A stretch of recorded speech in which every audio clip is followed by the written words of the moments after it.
Hello all. ఇండియాలో petrol crisis వచ్చాయని మనందరికీ తెలుసు. ఈ పెట్రోల్ క్రైసిస్ వల్ల లీటర్ పెట్రోల్ 200 అవుతుందంట. అండ్ నెక్స్ట్ మన ఇండియాలో క్రూడ్ ఆయిల్ స్టోరేజ్ ఉందని మీలో ఎంతమంది తెలుసు? దట్టు మన ఆంధ్రప్రదేశ్లో కూడా ఒక క్రూడ్ ఆయిల్ స్టోరేజ్ ఉంది. స్టేట్ ఆఫ్ హార్మోస్ కాకుండా ఏ కంట్రీస్ క్రూడ్ ఆయిల్ సప్లై చేస్తున్నాయో మీకు తెలుసా? ఇంకా ఏ మాత్రం వెయిట్ చేయకుండా ఆ టాపిక్లోకి వెళ్ళిపోదాం.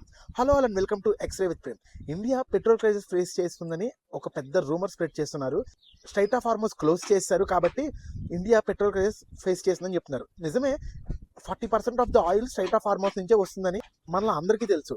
Gulf countries like Iran, Saudi, UAE, Khattar, Kuwait ఇలాంటి ఏరియాస్ ఈ స్ట్రైట్ ఆఫ్ హార్మోస్ ద్వారానే క్రూడ్ ఆయిల్ ఇండియాకి పంపిస్తుంది. ఇది ఒక బిజియెస్ట్ వే అండ్ ఇది ఒక ఈజియెస్ట్ వే ఇండియాకి క్రూడ్ ఆయిల్ సప్లై చేయడానికి. ఇప్పుడు ఈ వే బ్లాక్ అవటం వల్ల ఇండియాకి పెట్రోల్ క్రైసిస్ వస్తుందని అందరూ చెప్తున్నారు. అండ్ ఈ వే బ్లాక్ చేయడం వల్ల ఇండియాకి నిజంగానే పెట్రోల్ క్రైసిస్ వస్తాయి. ఈ వే బ్లాక్ చేయడం వల్ల ఇండియా ఈ క్రూడ్ ఆయిల్ ని హై కాస్ట్ లో కొనాలి. అండ్ ఖత్తర్ నుంచి మనకి మెయిన్లీ ఎల్ఎన్జీ వస్తుంది. ఇప్పుడు ఆ వే బ్లాక్ అవడం వల్ల ఎల్ఎన్జీ కూడా ఆగిపోతుంది. ఈ ఎల్ఎన్జీ బ్లాక్ అవడం వల్ల fertilisers, power plant, steel, chemical లాంటి ఇండస్ట్రీస్ లో ప్రొడక్షన్ ఆగిపోతుంది. ఇండియాకి ఇది ఒక మేజర్ డ్రాబ్యాక్ అని చెప్పాలి. సో ఇప్పుడు క్వశ్చన్ ఏంటంటే, ఇండియా ఈ పెట్రోల్ క్రైసిస్ ని ఎలా ఫేస్ చేస్తుంది? నిన్న గవర్నమెంట్ నుంచి ఒక అఫీషియల్ నోటీస్ రిలీజ్ అయింది. ఇండియాలో 25 days కి సరిపడా క్రూడ్ ఆయిల్ ఉందంట. అండ్ 25 days సరిపడా డీజిల్, పెట్రోల్ రెడీగా ఉంది. అండ్ 25 days కి సరిపడా రిఫైన్డ్ ఫ్యూల్ స్టాక్ ఉంది. టోటల్ గా గవర్నమెంట్ ఒక 100 days కి సరిపడా క్రూడ్ ఆయిల్ ఉంది, పెట్రోల్ ఉంది. ఒక 100 days వరకు ఎటువంటి ప్రాబ్లం లేదు అని చెప్తుంది. అండ్ ఈ స్ట్రైట్ ఆఫ్ హార్మోస్ బ్లాక్ అవడం వల్ల ఇమీడియట్ ఎఫెక్ట్ ఇండియాకి ఏం ఉండదు అని కూడా చెప్పింది. అంటే ప్రెసెంట్ ఏం ఎఫెక్ట్ ఉండదు. ఈ వార్ కంటిన్యూస్ అయితే ఫ్యూచర్లో ఏమన్నా ప్రాబ్లమ్స్ వచ్చే ఛాన్సెస్ ఉన్నాయని చెప్తూ వచ్చారు. అండ్ మీలో ఎంతమందికి తెలుసు ఇండియాలో క్రూడ్ ఆయిల్ స్టోరేజ్ ఉందని? దట్టు మన ఏపీలో ఒక క్రూడ్ ఆయిల్ స్టోరేజ్ ఉంది, వైజాగ్లో క్రూడ్ ఆయిల్ స్టోరేజ్ ఉంది, అండ్ కర్ణాటకలో పాడూర్, మ్యాంగ్లూరులో క్రూడ్ ఆయిల్ స్టోరేజ్ ఉంది.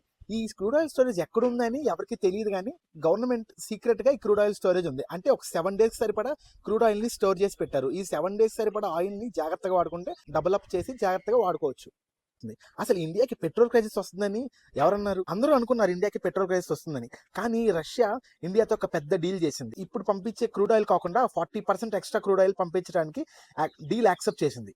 ఓన్లీ రష్యా నుంచే కాకుండా US, west Africa, Latin Africa నుంచి కూడా క్రూడ్ ఆయిల్ వస్తుంది. అసలు మనం రష్యా వైపు ఎందుకు ఇంట్రెస్ట్ చూపించామంటే, ఉక్రెయిన్ రష్యా వార్ తర్వాత మన ఇండియా క్రూడ్ ఆయిల్ ని రష్యా దగ్గర నుంచి తెచ్చుకుంటుంది. ఇప్పుడు రష్యా డిస్కౌంటెడ్ ప్రైస్ లో క్రూడ్ ఆయిల్ ని ఇండియాకి సెండ్ చేస్తుంది. సో ఇది ఒక అవకాశంగా యూజ్ చేసుకుని పంపించే కెపాసిటీని 40% వరకు పెంచి ఇండియాకి క్రూడ్ ఆయిల్ పంపుతుంది. సో ఇండియాకి పెట్రోల్ క్రైసిస్ వస్తుందనేది ఒక అబద్ధం అనే చెప్పాలి. ఎందుకంటే రష్యా మనకి చాలా హెల్ప్ చేస్తుంది. If straight of Hormuz close అయినా మనం రష్యా దగ్గర నుంచి కంటిన్యూ చేస్తూనే ఉండొచ్చు. సో పెట్రోల్ ప్రైస్ 200 అవుతుందనే మాట పూర్తిగా ఫేక్ అని చెప్తాను నేనైతే.